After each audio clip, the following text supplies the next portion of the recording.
এই গ্রীষ্মে ভীষণভাবে গরমে আমাদের শরীর একদম ওষ্ঠাগত হয়ে গেছে। গরমে কোনো কিছুই খেতে ইচ্ছা করছে না। হ্যাঁ, জলীয় পদার্থ, জল জাতীয় জিনিস কিন্তু খেতে বেশ ভালোই লাগছে। কি কি জিনিস ঠিক তোমার খাওয়ার চাটের মধ্যে থাকলে তোমার শরীর ভালো থাকবে সেটা কিন্তু জেনে নেওয়া ভীষণ দরকার। তাই আমি বলবো সকালে ঘুম থেকে ওঠার পর শুরু হয় আমাদের ব্রেকফাস্ট, আর শেষ হয় আমাদের লাস্টের ডিনার। এই যে আমাদের খাবার চাটের মধ্যে যদি আমরা বেশ কিছু জিনিস একটু অদল বদল করে নিই, সেটা কিন্তু আমাদের জন্য শরীরে ভীষণ ভালো হবে। অনেকেই হয়তো ব্রেকফাস্টের মধ্যে লুচি, তরকারি, ভাজা ভুজি, পরোটা, তার সঙ্গে ঝাল মশলা দেওয়া কিছু একটা তরকারি, ভাজা পোড়া কিছু একটা খাও। তো সেটা আমার মনে হয় এই কটা দিন বন্ধ রাখতে হবে। তার বদলে যদি একটু চিড়ে, মুড়ি, একটু দইয়ের সঙ্গে খাওয়া যেতে পারে, সেটা কিন্তু ভীষণ হেলদি হবে। এছাড়াও কিন্তু তোমরা দুধ চায়ের বদলে একটু লিকার চা খেতে পারো, বা চায়ের মধ্যে একটু হানি দিয়ে খেতে পারো, বা মিশ্রি দিয়ে খেতে পারো। এটাও কিন্তু তোমাদের সকালবেলা খাওয়ার জন্য ভীষণ একটা ভালো খাবার। তো এগুলো দিয়ে সকালবেলা ব্রেকফাস্টটা সেরে নাও।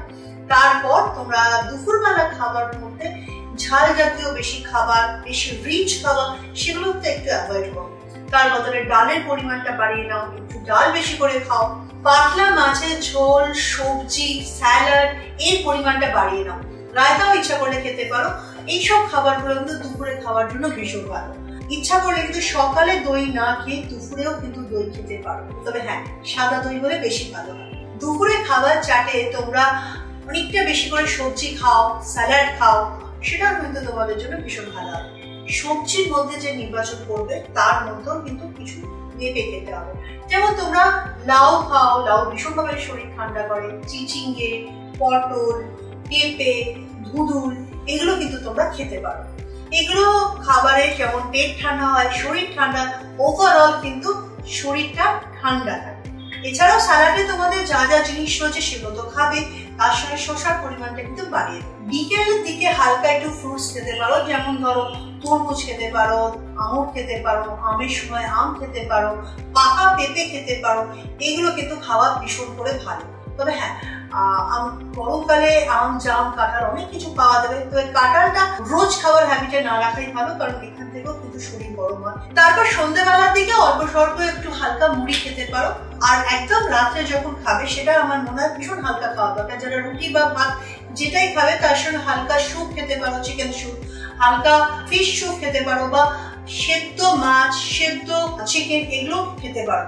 সেটা একটুখানি অল্প তোমাদের টেস্টের মতো করে একটু ঝাল মশলা দিয়ে দিতে পারো, কিন্তু কোনোটাই বেশি ঝাল, বেশি মশলা কোনোটাই হবে না।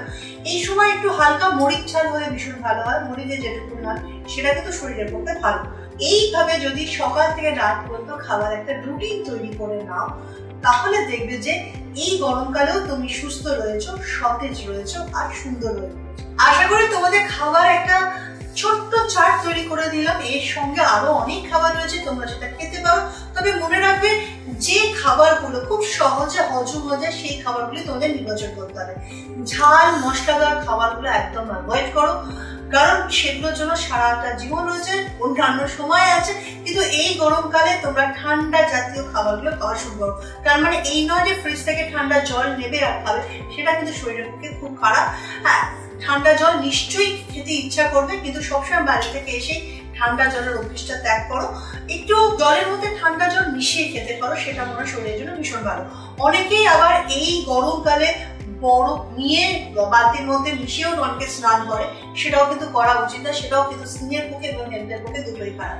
যাই হোক, তোমাদের একটা ধারণা আমি দিলাম গরমকালে কিভাবে থাকবে, কিভাবে খাওয়া দাবার নির্বাচন করবে। আশা করি তোমাদের এটা কাজে লাগবে। আর তোমাদের যদি এটা ভালো লাগে তাহলে অবশ্যই একটা লাইক দেবে, আর অন্য বন্ধুদেরকেও শেয়ার করবে। আজ আসি, পরের দিন আসবো নতুন কোনো ভিডিও নিয়ে। আর সেই ভিডিওটা দেখতে গেলে অবশ্যই তোমাদেরকে এই চ্যানেলটাকে সাবস্ক্রাইব করতে হবে। আর অবশ্যই কমেন্ট করে জানাবে এই ভিডিওগুলো কেমন লাগছে, আর অন্য কোন বিষয় তোমাদের জানতে ইচ্ছা করছে সেটাও। আমার নতুন ভিডিওগুলো আপডেট পেতে বেল আইকনটাকে একবার ক্লিক করবে।